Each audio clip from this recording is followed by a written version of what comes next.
മുണ്ടക്കൈ ചൂരൽമല ഉരുൾപൊട്ടലിൽ ദുരിതാശ്വാസ ക്യാമ്പുകളായി പ്രവർത്തിച്ചിരുന്ന സ്കൂളുകൾ 28 ദിവസങ്ങൾക്ക് ശേഷം ഇന്ന് തുറക്കുകയാണ്. കാണാതായവർക്കുള്ള തിരച്ചിൽ സൂചിപ്പാറ മേഖലയിൽ ഇന്നുണ്ടാകും.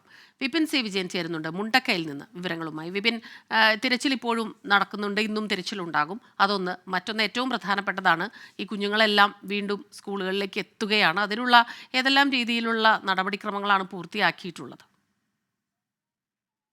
അതെ, ഈ ദുരന്തം ഉണ്ടായതിനു ശേഷം സ്മിത, നൂറുകണക്കിന് കുടുംബങ്ങളാണ് സ്കൂളുകളിലെ ക്യാമ്പുകളിൽ കഴിച്ചിരുന്നത്. ഈ താൽക്കാലിക പുനരധിവാസം പൂർത്തിയായതിന്റെ പശ്ചാത്തലത്തിലാണ് ഇന്ന് സ്കൂളുകൾ തുറന്ന് പ്രവർത്തിക്കുന്നത്. പ്രധാനമായും മേപ്പാടി ഹയർ സെക്കൻഡറി സ്കൂളാണ് ഇന്ന് തുറക്കുന്നതിൽ ഏറ്റവും കൂടുതൽ കുട്ടികൾ പഠിക്കുന്ന സ്കൂളുള്ളത്.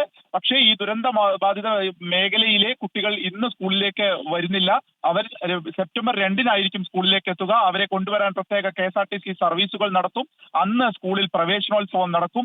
അത് വിദ്യാഭ്യാസ മന്ത്രിയുടെ കൂടി സാന്നിധ്യത്തിലായിരിക്കും അന്ന് പ്രവേശനോത്സവം നടക്കുക. ഇന്ന് സ്കൂൾ സാധാരണഗതിയിലേക്ക് മാറുന്നു എന്നുള്ളത് ഒരു ആശ്വാസമുള്ള കാര്യമാണ്.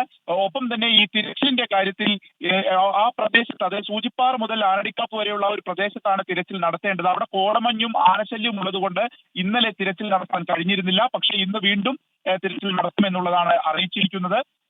ഒപ്പം തന്നെ ഇന്ന് മൂടിക്കെട്ടിയ ഒരു അന്തരീക്ഷമാണ് രാവിലെ മുതൽ തന്നെ. അപ്പൊ ഈ ബന്ധുക്കൾ ഈ പ്രദേശത്ത് തിരച്ചിൽ നടത്തണമെന്നൊരു ആവശ്യം ചീഫ് സെക്രട്ടറിയുമായുള്ള കൂടിയാലോചനയിൽ ആവശ്യപ്പെട്ടതിനെ തുടർന്നാണ് വീണ്ടും ഒരു പ്രത്യേക സംഘത്തെ രൂപീകരിച്ചുള്ള തിരച്ചിൽ ആരംഭിച്ചിരിക്കുന്നത്. സ്മിത, ശരി. പ്രദേശത്ത് ദുരിതാശ്വാസ ക്യാമ്പുകളായി പ്രവർത്തിച്ചിരുന്ന സ്കൂളുകൾ ഇന്ന് തുറക്കുകയാണ്. പക്ഷേ കുട്ടികൾ സെപ്റ്റംബർ 2-നാകും സ്കൂളിലേക്ക് എത്തുക.